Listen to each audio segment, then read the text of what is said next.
នាងកាន់ក្អមដងទឹកដើរមកកាន់មាត់ត្រពាំងហើយចវាយតែយើងត្រូវធ្វើយ៉ាងម៉េចទៅអ្នកនាងនិយាយថាក្រមយាទនាងផ្កាយក្នុងភូមិនេះគ្មាននរណាហ៊ានប្រើសម្ដីបែបនេះដាក់ខ្ញុំទេតើនាងដឹងទេបើខ្ញុំចង់ខ្ញុំអាចទិញក្អមទឹកដែលនាងកាន់នឹងយកមកវាយចោលលេងក៏បានដែរ ពិតមែនហើយលោកមានប្រាក់ទិញក្អមតែលោកគ្មានសមត្ថភាពដងទឹកឲ្យពេញក្អមដោយកម្លាំងខ្លួនឯងទេអ្នកមានដូចលោកចេះតែប្រើគេនឹងអាងប្រាក់របស់ឪពុកម្ដាយបើអស់ប្រាក់ពីឪពុកម្ដាយលោកប្រហែលជាដេកសុំទានបាត់ទៅហើយ អាយ៉យចវាយនាងថាឲ្យលោកខ្លាំងណាស់ឲ្យខ្ញុំយកក្អមនាងទៅកវែងចោលទៅអីរឿងផ្កាយកំសត់ប៉ះសេដ្ឋីកំឡោះនាពេលរសៀលថ្ងៃរៀបលេងកម្ដៅថ្ងៃក៏ចាប់ផ្ដើមថមថយខ្យល់បក់រវិចរវិចនាំមកនៅក្លិនផ្កាស្មៅទាំងឡាយប្រហើរក្រអូបយ៉ាងស្រស់ស្រាយនៅតាមផ្លូវលំឆ្ពោះទៅកាន់វាលស្រែនៃភូមិសុកសានយុវតីម្នាក់ឈ្មោះផ្កាយកំពុងដើរត្រឡប់មកពីរកត្រីវិញទាំងទឹកមុខញញឹមស្រស់សប្បាយចិត្តណាស់សប្បាយចិត្តណាស់ខ្ញុំចេញពីផ្ទាំងជួបនឹងសំណាងអូយត្រពាំងហើយត្រពាំងថ្ងៃនេះសំណាងហើយបានត្រីធំធំមកផ្ញើពុកហើយមិនថ្ងៃនេះស្រឡះល្អខ្លាំងណាស់ណែថយចេញទៅក្មេងស្រីនៅខាងមុខនោះស្ដាប់មិនឮទេអីកុំមកពាំងផ្លូវយើង អូយអត់ទេសេះអូយអាយុយប្រឡាក់អស់ហើយអាយុយអូយ ជឿជាក់ពេកចុងក្រោយដួលដេកស្ដោកនៅនឹងហើយណានាងដើរលើផ្លូវមិនចេះមើលក្រោយទេអីហើយលោកឯងនឹងហាក់តែគ្មានភ្នែកផ្លូវលំធំប៉ុណ្ណាណីបានជាមកបុកមនុស្សអញ្ចឹងណាហើយមើលចុះខែខ្ញុំប្រឡាក់ដីអស់ហើយ អូគឺក្មេងស្រីអ្នកស្រែម្នាក់សោះកុំខឹងអីណានាងខោអាយចាស់របស់នាងនេះទោះបីមិនប្រឡាក់ដីក៏វាមើលទៅមិនស្អាតដែរទៅលាងទឹកត្រពាំងទៅកុំមកធ្វើចរិតកូនកំមុំកំសត់ចង់មកទាសំណងពីខ្ញុំនោះខ្ញុំអត់មានពេលទំនេរទេណែលោកទោះជាខ្ញុំក្រតែខ្ញុំមានមារយាទជាងលោកដែលជាអ្នកមានទៅទៀតលោកជាសេះថ្លៃតែសម្ដីលោកមិនសមនឹងសម្បត្តិទេសមណាស់ហើយដែលគេថាអ្នកមានទ្រព្យតែក្រចំណេះគឺដូចជាលោកអញ្ចឹងឯងនាងហ៊ានជេរខ្ញុំផងដឹងទេថាខ្ញុំជានរណាខ្ញុំគឺវិបុលកូនសទ្ធិរតនាគ្រាន់តែផ្ទះខ្ញុំមួយខ្នងអាចទិញស្រែចម្ការនាងបានដល់10ឯណោះ ទិញបានតែដីតែទិញទឹកចិត្តមនុស្សមិនបានទេលោកមានលុយទិញសេះតែលោកគ្មានលុយទិញសុជីវធម៌មកដាក់ខ្លួនឡើយជួបមនុស្សដូចលោកនាំតែសោយទេនាងក្មេងនេះមាត់លះដល់ហើយចាំមើលចុះថ្ងៃក្រោយកុំឲ្យជួបទៀតឲ្យសោះណាខ្ញុំនឹងធ្វើឲ្យនាងមកសុំទោសខ្ញុំវិញឲ្យខានតែបានផ្កាយដើរត្រឡប់មកដល់ផ្ទះទាំងមួម៉ៅក្តៅក្រហាយនាងបានឃើញឪពុករបស់នាងគឺតាសុកកំពុងបោះស្លឹកឈើនៅមុខខ្ទមតូចកំសត់ផ្កាយកូនមិនក៏ទឹកមុខមិនស្រស់បោះអញ្ចឹងចុះអាវកូនមិនក៏ប្រឡាក់ប្រលោះសុតទៅដីអញ្ចឹងកូនស្រីពុកអើយកុំអាននិយាយអីកូនជួបមនុស្សម្នាក់ចរិតអន់ណាស់គេជិះសេះមកបុកកូនឲ្យដួលហើយថែមទាំងប្រើសម្ដីមើលងាយកូនថាជាក្មេងស្រីស្រុកស្រែទៀតគេអាងថាគេជាកូនសេដ្ឋីដើរវាយរឹកពេញផ្លូវហើយកូនអើយមាសប្រាក់វាមិនមែនជាអ្នកកំណត់តម្លៃមនុស្សទេអ្នកមានដែលមិនល្អក៏គង់តែមានថ្ងៃវិនាសចំណែកអ្នកក្រដែលមានគុណធម៌គឺថ្លៃថ្នូរជានិច្ចកុំតែខឹងគេអីកូនអើយកម្មអ្នកណាអ្នកនោះទទួលហើយទៅដូរខោអាវរួចមកហូបបាយទៅកូនចាស់ពុកប៉ុន្តែកូននៅតែមិនអស់ចិត្តបើមានថ្ងៃក្រោយកូននឹងស្ដីឲ្យបាក់មុខជាងនឹងទៅទៀតណាស់ហើយចុះកូនអើយបំភ្លេចរឿងមិនល្អចោលទៅណាចាស់ពុកព្រះអាទិត្យទៅតែរះជះពន្លឺពណ៌មាសមកលើភូមិសុកសានបន្ទាប់ពីការប៉ះទង្គិចគ្នាកាលពីម្សិលមិញ វិបុលកូនប្រុសសេដ្ឋីរតនាមិនអាចបំភ្លេចទឹកមុខដ៏មោះមុតរបស់ផ្កាយបានឡើយគេបានរៀបចំគម្រោងការមួយជាមួយនាយមិដែលជាកូនចៅចំណិនដើម្បីមកសងសឹកតាមរបៀបឌឺដងនៅមាត់ត្រពាំងដែលផ្កាយតែងតែមកដងតឹងច្បាយនោះនាងផ្កាយមកដល់ហើយនាងកាន់ក្អមដងតឹងដើរមកកាន់មាត់ត្រពាំងហើយច្បាយតើយើងត្រូវធ្វើយ៉ាងម៉េចទៅ មីអញចាំមើលចុះយើងនឹងធ្វើឲ្យនាងក្មេងរឹងរូសនេះដឹងថាការមើលងាយកូនសេដ្ឋីវានឹងទៅជាយ៉ាងណាអញទៅពាំងផ្លូវនាងទៅ ផ្ការំដួលអើយរីកតាមដងស្ទឹងណែលបងមីដល់មកពាំងផ្លឹកខ្ញុំធ្វើអីចង់រកឆ្លុះគ្នាតាមព្រឹកព្រលឹមតែម្ដងមែនទេអូមិនខ្ញុំទេអ្នកនាងផ្កាយគឺចវាយវិបុលរបស់ខ្ញុំតើគាត់ចង់មកពិនិត្យមើលសភនភាពនៃត្រពាំងទឹកភូមិយើងនេះសួស្ដីកញ្ញាអ្នកស្រែដែលពូកែជេមិនដែរថ្ងៃនេះសម្លៀកបំពាក់មិនប្រឡាក់ដីទេអីឬមួយក៏មិនទាន់មានសេះមកផាយដីខ្ទៀតដាក់អូគឺកូនលោកសទ្ធិក្រមយិត្តនឹងឯងស្មានថាជិះសេះបោកក្បាលនឹងដើមឈើសន្លប់បាត់ទៅហើយតែនៅមានមុខមកឈប់ពាំងផ្លឹកខ្ញុំធ្វើអីទៀតហាឆាប់ទៅឲ្យឆាយទៅខ្ញុំប្រញាប់ទៅដងទឹកឲ្យពុកខ្ញុំផងអើយអ្នកនាងនិយាយថាក្រមយាទអ្នកនាងផ្កាយក្នុងភូមិនេះគ្មាននរណាហ៊ានប្រើសម្ដីបែបនេះដាក់ខ្ញុំទេតើនាងដឹងទេបើខ្ញុំចង់ខ្ញុំអាចទិញក្អមទឹកដែលនាងកាន់នឹងយកមកវាយចោលលេងក៏បានដែរពិតមែនហើយលោកមានប្រាក់ទិញក្អមតែលោកគ្មានសមត្ថភាពដងទឹកឲ្យពេញក្អមដោយកម្លាំងខ្លួនឯងទេអ្នកមានដូចលោកចេះតែប្រើគេនឹងអាងប្រាក់របស់ឪពុកម្ដាយបើអស់ប្រាក់ពីឪពុកម្ដាយលោកប្រហែលជាដេកសុំទានបាត់ទៅហើយអាយ៉យចវាយនាងថាឲ្យលោកខ្លាំងណាស់ឲ្យខ្ញុំយកក្អមនាងទឹកវិញចោលទៅអីកុំមីទុកឲ្យយើងដោះស្រាយណែផ្កាយបើអ្នកនាងផ្កាយអញ្ចឹងយើងមកភ្នាល់គ្នាទេបើអ្នកនាងអាចដងទឹកឲ្យពេញក្អមនេះរួចដើរទៅដល់ផ្ទះដោយមិនឲ្យទឹកកំពុំសូម្បីតែមួយដំណក់ខ្ញុំនឹងឈប់មករំខានអ្នកនាងទៀតហើយចាប់បើខ្ញុំធ្វើបានលោកមានអីឲ្យខ្ញុំបើអ្នកនាងអាចធ្វើបានខ្ញុំនឹងឲ្យប្រាក់មួយតម្លឹងទៅអ្នកនាងភ្លាមប៉ុន្តែបើអ្នកនាងធ្វើឲ្យកំពុំអ្នកនាងត្រូវមកធ្វើជាអ្នកបម្រើដងទឹកនៅក្នុងផ្ទះខ្ញុំរយៈពេល7ថ្ងៃព្រមទេល្អលោកចាំមើលចុះមនុស្សដូចខ្ញុំសម្ដីពិតធ្វើពិតផ្កាយចាប់ផ្ដើមដើរយ៉ាងនឹងថឹងតម្រង់ទៅផ្ទះវិបុលនិងនាយមិដើរតាមពីក្រោយទាំងចាំអ៊ុតមើលវិបុលលួចសម្លឹងមើលរូបរាងដ៏រឹងមាំនិងសម្រស់ធម្មជាតិរបស់ផ្កាយរួចក៏នឹកឃើញល្បិចម្យ៉ាងគេបានរើសដុំថ្មតូចមួយក្រវែងទៅក្បែរជើងផ្កាយល្បិចក្មេងលេងអញ្ចឹងកុំសង្ឃឹមថាធ្វើឲ្យខ្ញុំរអិលជើងឲ្យសោះណាលោកវិបុលនាងពូកែទប់មែនតោះមិយើងត្រឡប់ទៅវិញថ្ងៃនេះទុកឲ្យនាងឈ្នះចុះច្បាយចុះប្រាក់មកតម្លឹងហ៎យកទៅឲ្យនាងទៅថ្ងៃស្អែកខ្ញុំនឹងមកជួបនាងម្ដងទៀតព្រោះខ្ញុំនៅមិនទាន់អស់ចិត្តទេពេលមកដល់ផ្ទះផ្កាយយកប្រាក់នោះមកឲ្យតាសុងប៉ុន្តែតាសុងមិនត្រេកអរឡើយបែរជាមានទឹកមុខបារម្ភទៅវិញផ្កាយកូនប្រាក់នេះតាកូនបានមកពីណាគឺកូនឆ្នះការភ្នាល់សទ្ធិម្នាក់នោះណាពុកគេអាំងប្រាក់ចង់មកឌឺដងកូនតែត្រូវកូនធ្វើឲ្យបាក់មុខបាត់ទៅហើយហើយកូនហើយកូន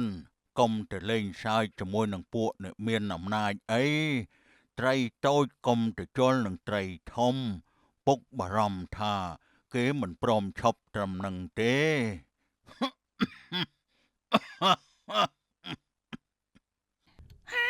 ពុកកាត់អីហ្នឹងមិនក៏ក្អកខ្លាំងម្លេះមុខពុកស្លេកណាស់អឺមិនអីទេពុកមិនអីទេកូនទៅរៀបចំបាយទឹកទៅណាចាស់ពុក ពុកប្រកាសជាមិនអីទេពិតមែនទេ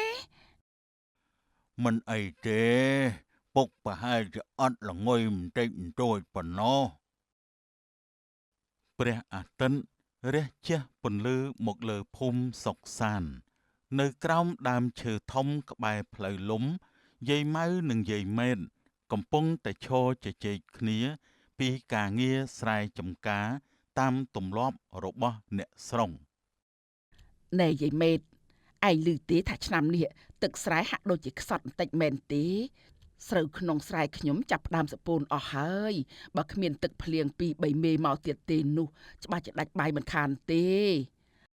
ហើយកុំថាឡើយតែស្រូវយាយឯងសូម្បីតែត្រីក្នុងត្រពាំងណាក៏រកមិនបានផងណែឃើញតែនឹងផ្កាយម្នាក់ទេដែលវាឧស្សាហ៍ដើររកត្រីរកអស់យកមកចិញ្ចឹមតាសុកក្មេងអីក៏កាត់តញូខ្លាំងម្លេះណោះនិយាយដល់រឿងនាងផ្កាយឯងដឹងទេម្សិលមិញណាខ្ញុំឃើញនាយវិបុលកូនប្រុសលោកសេដ្ឋីរតនាជិះសេះឌឺដងនាងផ្កាយដល់មាត់ត្រពាំងឯណោះហើយមិនដឹងជាមានរឿងអីទេឃើញឆ្លោះគ្នាឡើងផ្អើលមេឃនឹងហើយគេថាខ្មៅស្វាយជួបសខ្ចីណែអ្នកមាននឹងអ្នកក្របើមិនឆ្លោះគ្នាក៏មិនស្គាល់គ្នាដែរប៉ុន្តែខ្ញុំបារម្ភចំនួនតាសុកណាឮថាគាត់ឈឺមែនទេត្រូវហើយគាត់ណាឈឺប្រហែលថ្ងៃហើយតើស្របពេលដែលអ្នកភូមិកំពុងតែជជែកគ្នាផ្កាយកំពុងតែអង្គុយចាក់ថ្នាំឲ្យឪពុកនៅក្នុងខ្ទមតូចផ្សែងថ្នាំហុយទ្រលោមលាយឡំនឹងសំឡេងក្អកដែលមិនចេះដាច់ពុកផឹកថ្នាំនេះបន្តិចទៅថ្នាំនេះកូនខំបេះមកពីជើងភ្នំយកមកដាំឲ្យពុកណាអូកូនអើយ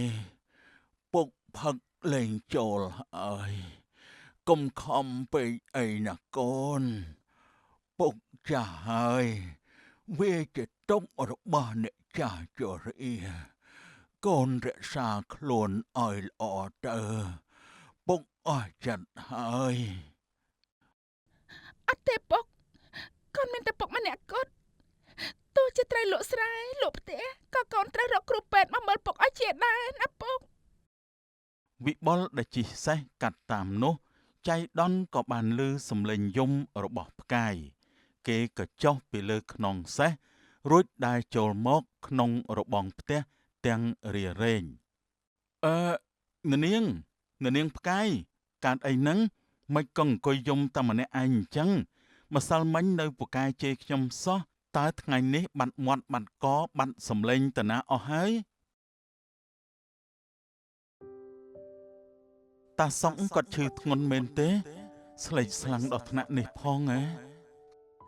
គាត់ឈឺច្រើនថ្ងៃហើយខ្ញុំគ្មានប្រាក់ទិញថ្នាំល្អៗឲ្យគាត់ផឹកទេគ្រូពេទ្យនៅក្នុងភូមិគេមិនមកមើលទេបើគ្មានប្រាក់កក់មុនហើយឈប់យំទៅនាងយំដល់មេឃអាលុំក៏ឪពុកនាងជាដែរមីទៅអញ្ជើញលោកគ្រូពេទ្យហើដែលនៅសាលាស្រុកឲ្យមកទីនេះជាមិនទាន់ប្រាប់គាត់ថានេះជាបញ្ជារបស់កូនសេដ្ឋីរតនាលោកជួយពុកខ្ញុំពិតមែនទេកុំយល់ច្រឡំអីណាខ្ញុំជួយនេះព្រោះខ្ញុំមិនចង់ឲ្យនាងយំរំខានផ្លូវសេះខ្ញុំជិះកាត់រាល់ថ្ងៃប៉ុណ្ណោះហើយកុំភ្លេចណាកិច្ចសន្យារបស់យើងនៅតែមានបើឪពុកនាងជាកាលណានាងត្រូវមកជំរះបញ្ជីជាមួយខ្ញុំវិញទោះបីសម្ដីវិបុលនៅតែឌឺដងប៉ុន្តែផ្កាយអាចមើលឃើញពីសន្តានចិត្តល្អដែលលាក់ទុកនៅក្នុងភ្នែករបស់គេថ្ងៃនេះផ្កាយលែងជេរវិបុលទៀតហើយនាងសម្លឹងមើលខ្នងកូនសេដ្ឋីរូបនេះដោយអារម្មណ៍ម្យ៉ាងដែលនាងខ្លួនឯងក៏មិនទាន់យល់ច្បាស់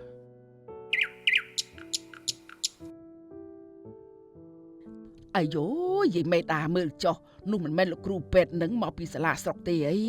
មិនក៏លោកគ្រូពេទ្យដល់ល្បីល្បាញមកដល់ផ្ទះខ្ទមកំសត់របស់តាសុកអញ្ចឹងណោះពុតបែនហើយយាយម៉ៅមើលចុះនាយវិបុលកូនសេដ្ឋីក៏ឈរនៅទីនោះដែរអីចម្លែកខ្លាំងណាស់ម្សិលមិញណាឃើញឆ្លោះគ្នាឡើងផ្អើលភូមិដល់ថ្ងៃនេះបែរជានាំគ្រូពេទ្យមកមើលឪពុករបស់គេទៅវិញប ប្រហែលជាវិបុលចាប់ចិត្តលឺនាងផ្កាយហើយមើលទៅប៉ុន្តែម្នាក់នៅមានស្ដុកស្ដំហើយម្នាក់ទៀតជាអ្នកក្រខ្សត់ជាអ្នកស្រែតើអាចទៅរួចដែរទេយាយមេតមានតែរងចាំមើលហើយទើបដឹង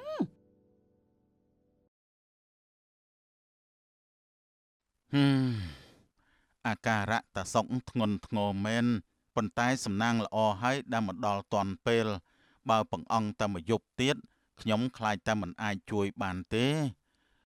ចាលោកគ្រូតែពួកខ្ញុំអាចជាសះស្បើយទេលោកគ្រូ កុំបារម្ភអីក្មួយស្រីគ្រាន់តែត្រូវផឹកថ្នាំឲ្យទៀងទាត់និងសម្រាកឲ្យបានច្រើនចំណែកថ្លៃថ្នាំនិងថ្លៃពិនិត្យ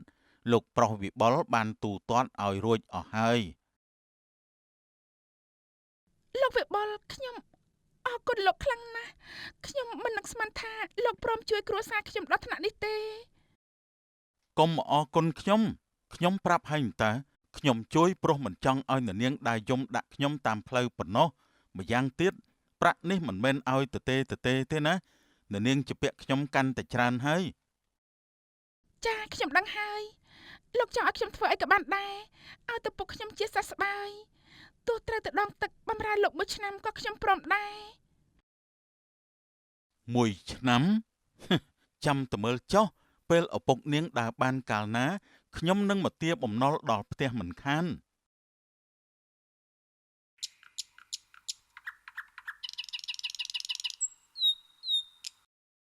វិបុលដើរចេញពីខ្ទមតម្រង់ទៅរកសេះរបស់គេនៅតាមផ្លូវគេឃើញអ្នកភូមិសម្លឹងមើលគេទាំងញញឹមនិងគោរពដែលធ្វើឲ្យកូនសេដ្ឋីម្នាក់នេះមានអារម្មណ៍ថាកក់ក្ដៅនៅក្នុងចិត្តយ៉ាងចម្លែកដែលទ្រព្យសម្បត្តិមិនអាចទិញបាន អីលោកប្រុសវិបុលាលោកប្រុសពិតជាមានចិត្តធម៌មែនជួយសង្គ្រោះជីវិតតាសុកបែបនេះអ្នកភូមិនឹងមិនភ្លេចគុណលោកប្រុសឡើយ បាទយាយមិនអីទេបើមានរឿងអីជួយបានខ្ញុំនឹងជួយផ្កាយឈរមើលវិបុលពីចម្ងាយនាងលែងឃើញរូបភាពកូនសេដ្ឋីចរិតអាក្រក់ទៀតហើយតែនាងបែរជាឃើញបុរសម្នាក់ដែលមានចិត្តមេត្តាលាក់ទុកក្រោយសម្ដីឌឺដងទៅវិញមួយសប្តាហ៍កន្លងផុតទៅអាការៈជំងឺរបស់តាសុកក៏បានធូរស្បើយជាលំដាប់ក្រោមការមើលថែយ៉ាងដិតដល់ពីផ្កាយនិងថ្នាំល្អពីលោកគ្រូពេទ្យស្រុកអ្នកភូមិដែលធ្លាប់តែបារម្ភក៏ចាប់ផ្ដើមមកសួរសុខទុក្ខនៅមាត់ទឹក ណែផ្កាយឃើញតាសុកដើរតតេះតតាស់ចេញមកហាលថ្ងៃបានចាស់ក្នុងភូមិត្រេកអរណាស់ណាកូនចាយាយក៏ដោយសារតែបានលោកគ្រូពេទ្យនិងលោកប្រុសវិបុលជួយជ្រោមជ្រែងនឹងឯងលោកយាយអូយលោកប្រុសវិបុលណាចិត្តអីល្អម្លេះទេប្រយ័ត្នណាស់ផ្កាយអ្នកមានគេមិនដែលធ្វើអីទៅទេឡើយល្បីថាគេទីបំណុលឯងមែនទេខ្ញុំជាមនុស្សរក្សាសម្ដីណាស់យាយបើគេជួយពុកខ្ញុំជំពាក់គេខ្ញុំត្រូវតែសងនិយាយមិនទាន់ដាច់ពីមាត់ផងនៃវិបុលក៏មកដល់ខាងមុខទាំងទឹកមុខញញឹមព្រឹមបែបមានល្បិញណែនាងផ្កាយពុកនាងដើរបានហើយមែនទេចុះកិច្ចសន្យាដែលនាងសន្យាថានឹងធ្វើជាអ្នកបម្រើដងទឹកឲ្យខ្ញុំនោះគិតយ៉ាងម៉េចដែរឬមួយក៏ចង់ធ្វើជាមនុស្សលេបសម្ដី លោកវិបុលកុំមកងាយខ្ញុំពេកផ្កាយគឺជាកូនអ្នកស្រែតែសម្ដីផ្កាយដូចមាសមួយដុំចាប់ពីថ្ងៃនេះទៅខ្ញុំនឹងទៅផ្ទះលោកដើម្បីសុំបំណុល ល្អចាំស្អែកខ្ញុំនឹងឲ្យមិកមកទទួលចុះណាកុំទៅយឺតឲ្យសោះព្រោះនៅផ្ទះខ្ញុំការងារដងទឹកនិងបោះលៀនមិនមែនស្រួលដូចជានៅទីនេះទេព្រឹកព្រលឹមស្រាងផ្កាយបានមកដល់ភូមិគ្រឹះដ៏ស្កឹមស្កៃរបស់សេដ្ឋីរតនានាងឈរមើលរបងផ្ទះនិងផ្ទះឈើធំទាំងអារម្មណ៍តក់ស្លុតបន្តិចបន្តួចប៉ុន្តែមិនបង្អង់យូរឡើយនាងក៏ចាប់ផ្ដើមដងទឹកចាក់ចូលពាងភ្លាមមិនដែរហត់ទេពាងនៅផ្ទះខ្ញុំធំណាស់មិនមែនក្អមតូចដូចជានៅខ្ទមនាងឯណាហើយហត់មែនតែ តែมันហត់ស្មាននឹងការទ្រាំស្ដាប់សម្ដីរបស់លោកទេលោកប្រុសសេដ្ឋីបានតំណែងណាស់ទៅជួយរៀនអានសភៅឬក៏មើលការងារស្រែចម្ការផងកុំដើរតាមមើលស្រីដងទឹកអញ្ចឹងនោះវាមិនត្រូវ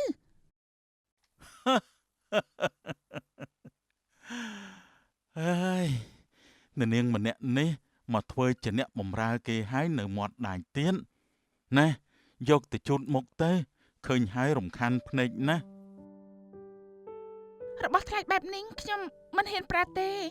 លោកទុកជូតខ្លួនលោកវិញចុះ ឲ្យជូតក៏ជូតទៅនិយាយច្រើនម្លេះបើជូតមិនស្អាតខ្ញុំមិនឲ្យទៅផ្ទះវិញទេផ្កាយសម្លឹងមើលកន្សែងក្នុងដៃរួចហើយសម្លឹងមើលមុខវិបុលភាពកាចឆ្នះរបស់នាងចាប់ផ្ដើមរលាយបន្តិចម្ដងនៅពេលដែលនាងដឹងថាល្បិចដែលវិបុលប្រើដើម្បីឲ្យនាងមកធ្វើការនៅទីនេះគ្រាន់តែជាការចង់នៅក្បែរនិងចង់ជួយនាងតាមរបៀបផ្សេងប៉ុណ្ណោះព័ត៌មានដែលកូនប្រុសច្បងសេដ្ឋីរតនានាំកូនស្រីអ្នកស្រែក្រកំសត់មកធ្វើការនៅក្នុងភូមិគ្រឹះនិងបង្ហាញភាពស្និទ្ធស្នាលខុសពីធម្មតាបានដឹងដល់ត្រចៀកលោកសេដ្ឋីនិងអ្នកស្រីជំទាវលីននៅព្រឹកនេះបរិយាកាសនៅក្នុងផ្ទះហាក់ដូចជាត្រជាក់ខុសពីធម្មតា នេះហេក្មេងស្រីដែលឈ្មោះផ្កាយមើលចុះស្លៀកពាក់កំសត់កំរមកដើរពេញភូមិគ្រឹះខ្ញុំនាំតែចម្លងភាពក្រីក្រដាក់ផ្ទះសម្បែងខ្ញុំទេ វិបុលឯងមកនេះភ្លាមតើឯងគិតធ្វើអីមិនក៏ឯងយកកូនអ្នកស្រែមកទុកនៅក្នុងផ្ទះឲ្យខូចកិត្តិយសវង្សតកូលយើងអញ្ចឹងលោកពងអ្នកម៉ែផ្កាយដែលនាងមកនេះគឺដើម្បីសងបំណុលខ្ញុំតាមកិច្ចសន្យាតើនាងធ្វើការងារដងទឹកបោះលៀនមិនដែលទំនេរដៃទេ សំបំណុលហ៎ ល្បិចក្មេងលេងរបស់ឯងម៉ែស្គាល់ច្បាស់ណាស់វិបុលឯងចង់ជួយនាងចង់នៅក្បែរនាងទើបឯងប្រើល្បិចនេះមែនទេឈប់ភ្លាមទៅកូនសេដ្ឋីដូចឯងត្រូវរៀបការជាមួយកូនអ្នកមានបុណ្យស័ក្តិមិនមែនមកពាក់ព័ន្ធជាមួយកូនអ្នករកត្រីអញ្ចឹងទេអើយយាយម៉ៅវ៉ាមើលចុះលោកសេដ្ឋីនិងលោកជំទាវកំពុងតែស្ដីបន្ទោសលោកប្រុសវិបុលហើយអើយខ្ញុំខ្លាចណាស់ខ្លាចនាងផ្កាយត្រូវគេធ្វើបាប សំណាងនាងផ្កាយវាតិចពេកហើយយាយអើយឲ្យតែអ្នកមាននិងអ្នកក្រស្រឡាញ់គ្នាតែងតែមានព្យុះមានភ្លៀងចឹងឯងចាំមើលចុះតើនាងផ្កាយនឹងទៅជាយ៉ាងណាទៅជំរាបសួរលោកសេដ្ឋីនិងលោកស្រីជំទាវបើវត្តមានរបស់ខ្ញុំនៅទីនេះធ្វើឲ្យលោកទាំងពីរមិនសប្បាយចិត្តខ្ញុំសូមជម្រាបលាត្រឡប់ទៅផ្ទះវិញចុះចំណែកបំណុលដែលនៅសល់ខ្ញុំនឹងរកវិធីសងតាមក្រោយឈប់មិនបាច់សងទេប្រាក់ប្រមាណកាក់ដែលឯងជំពាក់កូនខ្ញុំចាត់ទុកថាវាជាទានឲ្យឆ្កែឆ្មាទៅចុះចាប់ពីថ្ងៃនេះទៅកុំឲ្យខ្ញុំឃើញមុខឯងនៅក្បែរកូនវិបុលទៀតឲ្យសោះបើឯងនៅតែរញ៉េរញ៉ៃកុំបន្ទោសថាខ្ញុំចិត្តដាច់អ្នកម៉ែហេតុអីក៏ប្រើសម្ដីមើលងាយមនុស្សដល់ថ្នាក់នេះផ្កាយនាងជាមនុស្សមានគុណធម៌មិនមែនដូចមនុស្សដែលយកមាសប្រាក់មកវាស់តម្លៃអ្នកដទៃដូចជាអ្នកម៉ែទេវិបុលឯងហ៊ានតមាត់ជាមួយម៉ែឯងព្រោះតែស្រីម្នាក់នេះមែនទេចេញទៅនាងផ្កាយចេញពីផ្ទះខ្ញុំឲ្យឆាប់ភ្លាមផ្កាយឈរថ្មឹងទឹកភ្នែកហូរស្រក់លើផែនថ្ពាល់ទាំងសងខាងយ៉ាងឈឺចាប់នាងមិនមែនឈឺចាប់ព្រោះតែការមើលងាយនាងទេតែនាងឈឺចាប់ព្រោះតែឃើញវិបុលត្រូវឆ្លោះជាមួយឪពុកម្ដាយដោយសារតែនាងលោកវិបុលលោកស្ដាប់ពុកម៉ែរបស់លោកទៅពួកយើងពិតជាខុសគ្នាដូចមេឃនិងដីមែនលីហើយលោកប្រុសសង្ឃឹមថាពួកយើងលែងជួបគ្នាទៀតផ្កាយចាំខ្ញុំសិនវិបុលត្រូវបានឪពុកបង្ខាំងទុកនៅក្នុងផ្ទះចំណែកផ្កាយរត់ត្រឡប់ទៅខ្ទមកំសត់វិញទាំងបេះដូងខ្ទេចខ្ទាំបន្ទាប់ពីការមើលងាយពីសំណាក់ជំទាវលិនផ្កាយសម្រេចចិត្តថាការនៅក្បែរវិបុលមានតែធ្វើឲ្យគេមានបញ្ហាជាមួយគ្រួសារនាងក៏បានសម្រេចចិត្តថាចាកចេញពីភូមិសុកសានទៅធ្វើការនៅចំការក្រូចឯស្រុកឆ្ងាយទាំងអាត្រៀនដើម្បីកាត់ផ្ដាច់ចំណងនិស្ស័យនេះផ្កាយកូនតើកូនប្រកាសហើយ ដែលថាចង់ចាកចេញទាំងយប់បែបនេះ ពុកអើយបើកូននៅទីនេះលោកវិបុលនឹងនៅតែត្រូវពុកម៉ែគេស្ដីបន្ទោសកូនគឺជាអ្នកស្រែកូនមិនចង់ឲ្យគេខកឈ្មោះដោយសារតែកូនទេកូនទៅធ្វើការនៅស្រុកឆ្ងាយមួយរយៈផ្ញើប្រាក់ឲ្យពុកទិញថ្នាំពុកត្រូវថែខ្លួនណា ផ្កាយស្ពាយបង្វិចខោអាវដើរចេញពីខ្ទមនាងបន្សល់ទុកតែអនុស្សាវរីយ៍និងសេចក្តីនឹករលឹកដែលមិនអាចលុបលាងបាន យាយម៉ៅវ៉ាឃើញទេនាងផ្កាយបាត់ខ្លួនពីផ្ទះតាំងពីយប់មិញម្លេះតាសុកប្រាប់ថាវាទៅធ្វើការនៅស្រុកឆ្ងាយបាត់ហើយអូយប្រហែលជាវាទ្រាំនឹងសម្ដីអ្នកស្រីជំទាវមិនបានមែនទេកំសត់ណាស់នាងផ្កាយអើយចុះលោកប្រុសវិបុលដឹងរឿងនេះទេណោះ យាយម៉ៅយាយមែនឃើញផ្កាយទេខ្ញុំទៅផ្ទះនាងឃើញតែតសុកម្នាក់ឯងគាត់ប្រាប់ថាផ្កាយចាក់ចេញទៅបាត់ហើយតើនាងទៅណាយាយមានដឹងទេ លោកប្រុសអើយនាងផ្កាយវាប្រាប់ថាមិនចង់ឲ្យលោកប្រុសពិបាកចិត្តទើបវាចាក់ចេញទៅធ្វើការនៅស្រុកស្ទឹងក្រូចឯជើងភ្នំឆ្ងាយនោះណាលោកប្រុស ស្ទឹងក្រូចទោះឆ្ងាយទៅដល់ជើងមេឃក៏ខ្ញុំត្រូវតែទៅរកនាងឲ្យឃើញដែរនាងផ្កាយនាងស្មានតការរត់ចេញអាចដោះស្រាយបានមែនទេវិបុលជិះសេះតម្រង់ទៅទិសខាងជើងឆ្លងកាត់ព្រៃភ្នំនិងវាលរហោឋានចិត្តរបស់គេហាក់នៅមិនស្ងៀមគេនឹកដល់សម្ដីផ្កាយនឹកដល់ទឹកភ្នែករបស់នាងគេដឹងច្បាស់ថាប្រសិនបើគេមិនអាចរកនាងឃើញទេជីវិតកូនសេដ្ឋីរបស់គេក៏គ្មានន័យអ្វីដែរនៅចំការក្រូចដ៏ធំល្វឹងល្វើយផ្កាយកំពុងតែលើកកន្ត្រកក្រូចទាំងលំបាកទឹកមុខនាងស្រពោនហាក់គ្មានវិញ្ញាណនៅក្នុងខ្លួន ហេតុអីក៏ចិត្តខ្ញុំនៅតែនឹកដល់លោកបែបនេះលោកប្រុសវិបុលពេលនេះលោកប្រហែលជាកំពុងតែសប្បាយនៅភូមិគ្រឹះបាត់ទៅហើយ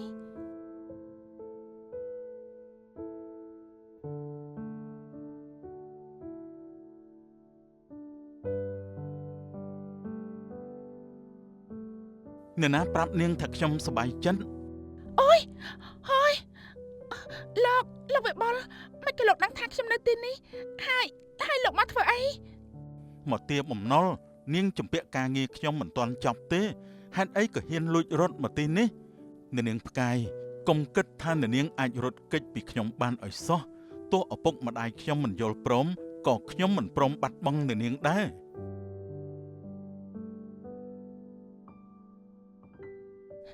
លោកត្រឡប់ទៅវិញទៅពួកយើងមិនសមគ្នាទេខ្ញុំមិនចង់ឲ្យលោកបបបងកិត្តិយសព្រោះតែស្រីស្រ័យចំការដូចខ្ញុំទេ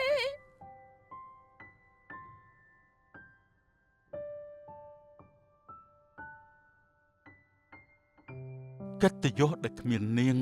គឺជារឿងដែលគ្មានន័យបំផុតសម្រាប់ខ្ញុំឈប់រត់ទៅផ្កាយ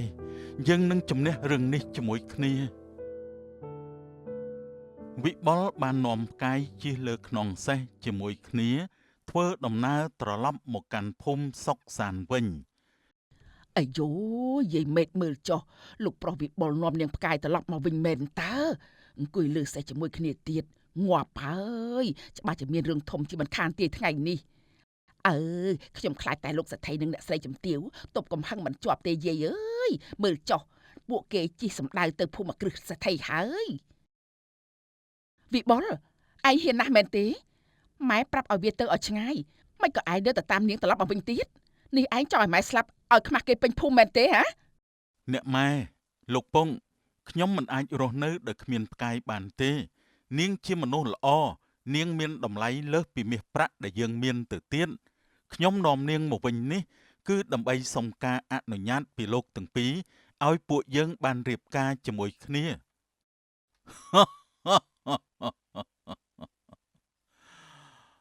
ហើយរៀបការ វិបុលអើយឯងយល់សពទាំងថ្ងៃត្រង់មែនទេកូនសេដ្ឋីរតនារៀបការជាមួយកូនអ្នកស្រែមិនអាចទៅរួចទេ លោកសេដ្ឋីលោកជំទាវខ្ញុំដឹងថាខ្លួនឯងថោកទាបមិនស័ក្តិសមនឹងលោកប្រុសទេប៉ុន្តែលោកប្រុសពិតជាស្រឡាញ់ខ្ញុំ ហើយខ្ញុំក៏ស្រឡាញ់គាត់ឈប់និយាយពាក្យស្រឡាញ់ដល់ឥតបានការរបស់ឯងនៅចំពោះមុខយើងទៅឯងវាជាស្រីមានល្បិចចង់បានទ្រព្យសម្បត្តិគ្រួសារយើងតាទៅប្រើសម្រស់មកលួងលោមវិបុលចេញភ្លាមទៅបើមិនចេញទេក៏មិនទោសថាយើងចិត្តអាក្រក់ឲ្យសោះណាបើលោកពុកអ្នកម៉ែដេញនាងខ្ញុំក៏នឹងចាកចេញទៅជាមួយនាងដែរខ្ញុំសុខចិត្តទៅធ្វើស្រែចម្ការរស់ក្នុងខ្ទមកំសត់ឲ្យតែបាននៅក្បែរមនុស្សដែលខ្ញុំស្រឡាញ់ល្អល្អណាស់បើឯងចង់អញ្ចឹងយើងនឹងកាត់ឈ្មោះឯងចេញពីបញ្ជីត្រកូលរាល់ទ្រព្យសម្បត្តិសេះសំលៀកបំពាក់សូត្រឯងមិនត្រូវយកទៅសំបីតែមួយកាក់តើឯងសុខចិត្តទេវិបុលសម្លឹងមើលផ្កាយរួចងាកមកតបវិញបាទខ្ញុំសុខចិត្តវិបុលនិងផ្កាយដែលចេញពីភូមិគ្រឹះដ៏ស្កឹមស្កៃទាំងខ្លួនទទេប៉ុន្តែបេះដូងពួកគេពេញព្រៀបដោយកម្លាំងស្នេហ៍ពួកគេដើរសំដៅទៅខ្ទមតូចរបស់តាសុកដើម្បីចាប់ផ្ដើមជីវិតថ្មីជាកសិករដូចគ្នាពេលវេលាបានកន្លងផុតទៅអស់ជាច្រើនខែជីវិតដែលធ្លាប់តែដេកស៊ីលើគំនរមាសប្រាក់របស់វិបុលបានប្រែមកជាជីវិតកសិករម្នាក់ដែលត្រូវហាលថ្ងៃហាលខ្យល់ទោះបីជាដៃដែលធ្លាប់តែទន់ភ្លឺរលោងចាប់ផ្ដើមឡើងក្រិននិងខ្មៅស្រអែមតែទឹកមុខរបស់វិបុលមិនដែលបាត់ស្នាមញញឹមឡើយផ្កាយមើលចុះថ្ងៃនេះខ្ញុំដកសំណាបបានច្រើនជាងម្សិលមិញទៅទៀតមិនយូរទេស្រែយើងនឹងពោពេញទៅដោយពណ៌ខៀវស្រងាត់ជាមិនខានអូនផ្កាយអើយកាលនៅក្នុងភូមិគ្រឹះបងមានសម្លៀកបំពាក់ស្អាតស្អាតមានអាហារឆ្ងាញ់ឆ្ងាញ់តែបងមិនដែលដឹងថាទឹកស្លឹកតាយមួយផ្តិលនិងនំអាកោមួយដុំនេះវាមានរសជាតិឆ្ងាញ់ដល់ថ្នាក់នេះនោះទេប្រហែលជាដោយសារវាជាញើសជាឈាមដែលយើងខំរកជាមួយគ្នាហើយអូនអរគុណបងណាស់ដែលសុខចិត្តលះបង់អ្វីៗគ្រប់យ៉ាងដើម្បីអូនសន្យាថានឹងមើលថែលោកបងអស់មួយជីវិត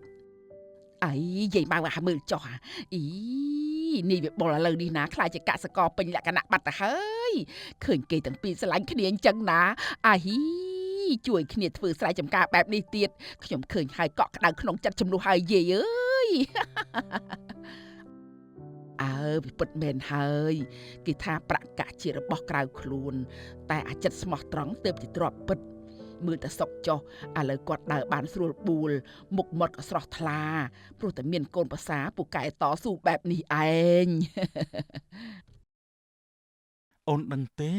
ទោះបីខ្ទមយើងតូចតែវាធំជាងភូមិគ្រឹះលោកពុកបងទៅទៀតព្រោះវាពោពេញទៅដោយសេចក្តីសុខនិងសេចក្តីស្រឡាញ់អូនក៏គិតអញ្ចឹងដែរលោកបងមួយរដូវកាលនៃស្រូវវស្សាបានកន្លងផុតទៅស្រែរបស់វិបុលនិងផ្កាយកំពុងតែឡើងពណ៌មាសពេញវាលដំណឹងពីការតស៊ូរបស់កូនសេដ្ឋីដែលសុខចិត្តលះបង់អ្វីគ្រប់យ៉ាងដើម្បីមករស់នៅយ៉ាងមានសេចក្តីសុខជាមួយនឹងកូនអ្នកស្រែបានធ្វើឲ្យលោកសេដ្ឋីរតនានិងជំទាវលិនមិនអាចអង្គុយបិទភ្នែកឈរមើលបន្តទៀតបានឡើយ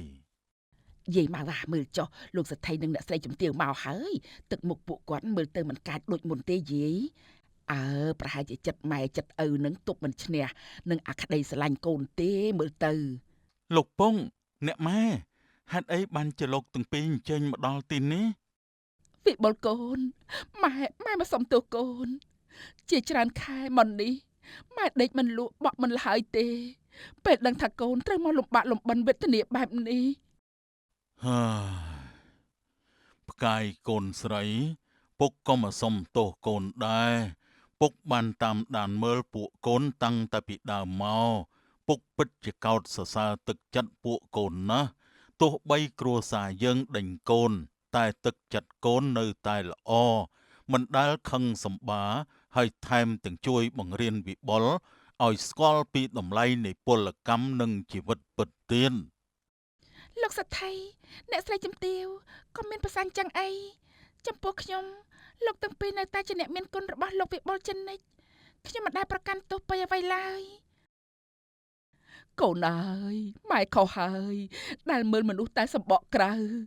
ទឹកចិត្តស្មោះត្រង់នឹងការតស៊ូរបស់កូនបានធ្វើឲ្យម៉ែដឹងថាមាសប្រាក់មិនមែនជាម្ចាស់នៃសុភមង្គលឡើយវិបុលផ្កាយត្រឡប់ទៅនៅផ្ទះយើងវិញទៅណាកូនណា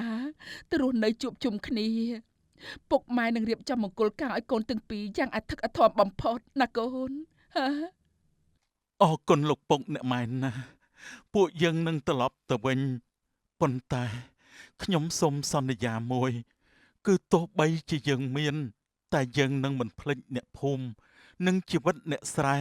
ដែលបានបង្រៀនឲ្យយើង ស្គាល់ក្តីសុខពិតប្រាកដនេះឡើយ